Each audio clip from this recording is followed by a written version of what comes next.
Bienvenidos a la segunda semana de trabajo en materia de derechos humanos y sus garantías. Espero que la primera semana haya sido de su agrado y principalmente comprendieran todos los elementos que intentamos abordar en la asignatura. Iniciaremos por hablar de que estos derechos humanos en la actualidad comprenden una serie de mecanismos que sirven para respaldar el conocimiento de estos derechos humanos.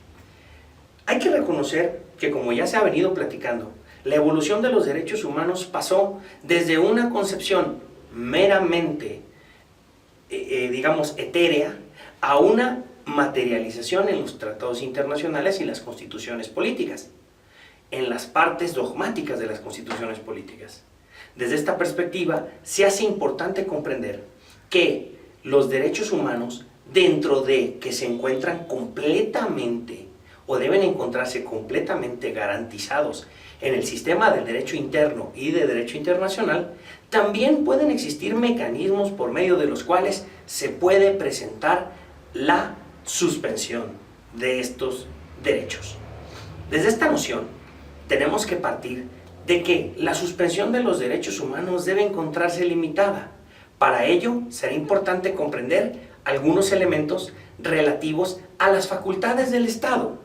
Facultades que se tienen que dividir desde dos posturas. Por una parte, facultades de gobierno y por otro lado, facultades de Estado. Las facultades de Estado tienen que ver con la esencia de la entidad estatal. La esencia de la entidad estatal precisamente es estas manifestaciones del poder del Estado hacia afuera, que implican además las decisiones estatales de mayor envergadura. Desde otra perspectiva tenemos las facultades de gobierno. Las facultades de gobierno tienen que ver con la administración hacia adentro. Esas facultades tienen carácter meramente administrativo. Hay que aclarar que en nuestro sistema nacional las facultades de Estado y de gobierno se concentran en un solo individuo, el presidente de la República. Desde esta perspectiva, como las facultades de Estado y las facultades de gobierno tienen naturalezas distintas, se puede entender que habrá cuestiones administrativas que el presidente deberá tutelar, pero que desde una perspectiva lógica y de acuerdo al poder estatal, será mejor que se atiendan de forma conjunta por diferentes poderes de la Unión las facultades de Estado. La mayoría de facultades de Estado se pueden distinguir de una forma muy sencilla, sabiendo que el presidente no actúa solo, sino actúa de acuerdo a sus atribuciones establecidas en la Constitución, pero con aprobación o apoyo del Senado de la República.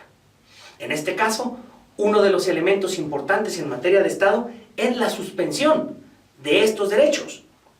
La suspensión de estos derechos se encuentra establecida en el artículo 29 de nuestra Constitución y habla precisamente de la suspensión de garantías que puede ser, en algunas hipótesis, el único medio para atender situaciones de emergencia pública y preservar los valores de la sociedad democrática.